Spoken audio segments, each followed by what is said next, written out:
It all started with President Trump's surprise decision in early 2025, a sweeping 25% tariff on most Canadian imports. The official reason? To fight fentanyl trafficking. Despite data showing less than 1% of illicit fentanyl enters from Canada, the move baffled economists and angered Canadians, especially as Trump floated the idea of Canada becoming the 51st state. Tariffs make foreign goods pricier, so U.S. companies relying on Canadian steel or auto parts suddenly faced higher costs.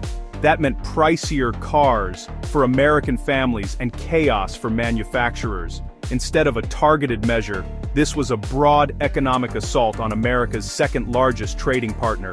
The tariffs hit everything from aluminum to auto parts, disrupting decades of cross-border cooperation. It was a self-inflicted wound disguised as a power play.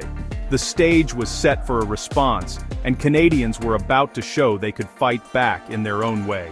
This wasn't just a policy dispute, it was the start of a full-blown economic conflict. The world was about to see a very different side of Canada, and when Canadians get angry, they do it with quiet, devastating efficiency. Canada's response was swift and fierce. Prime Minister Mark Carney, newly elected, hit back with matching 25% tariffs on U.S. goods. But the real shock came from ordinary Canadians, who launched the Elbows Up movement, a nationwide boycott of American products. Canadians checked labels, canceled trips to Florida, and shunned U.S. brands. Buying local became a patriotic act, fueled by years of feeling slighted by their southern neighbor. By early 2026, over 60% of Canadians were actively avoiding U.S. products.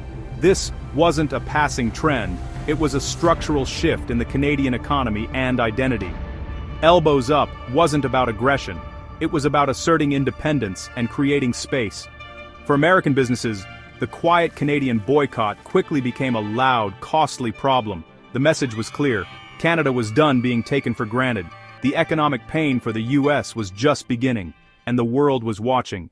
The impact of Canada's tariffs and boycott hit the U.S. hard. Border towns lost their Canadian shoppers overnight, parking lots emptied, businesses struggled. Tourist hotspots from Vermont ski resorts to Florida beaches saw Canadian visits collapse by nearly half. Las Vegas, once bustling with Canadians, felt the absence at its casinos and shows. The chill spread to real estate. Canadian interest in U.S. properties dropped sharply, cooling markets that relied on their investment. The Tax Foundation estimated Trump's tariffs cost U.S. households about $1,000 in 2025 and $600 more in 2026. These weren't just numbers. Families felt the squeeze, and businesses lost loyal customers. The plan to protect the U.S. economy was backfiring spectacularly. American companies watched their Canadian customer base vanish. The economic headache was real and growing. The trade war was hurting the very people it was supposed to help, and the pain was spreading far beyond the border. The U.S. was learning, you can't win a trade war against your best customer. The fallout was just beginning, and there was no easy fix in sight. No one felt the sting more than American farmers. Canada, once a top buyer of U.S. crops, slapped tariffs on soybeans, corn, and dairy. Overnight, American farm exports became too expensive for Canadians, who found new suppliers elsewhere. Farm bankruptcies nearly doubled and profits plummeted. The U.S. share of the global soybean market was cut in half by 2026. Tariffs on Canadian steel also drove up costs for farm equipment and infrastructure. Farmers were squeezed from both ends: higher costs, lower sales. The administration's protective tariffs were driving iconic American farms out of business. The heartland was in crisis, and Washington's strategy was making it worse. As the economic pain spread, Washington fractured. Trump doubled down, but Congress rebelled, passing a bill to repeal the tariffs, with Republicans breaking ranks. The president threatened dissenters, turning tariffs into a loyalty test. Meanwhile, the Supreme Court ruled Trump's use of emergency powers for tariffs illegal, a major blow. The administration scrambled, imposing new tariffs under different laws. Businesses faced chaos, unable to plan as trade rules changed overnight.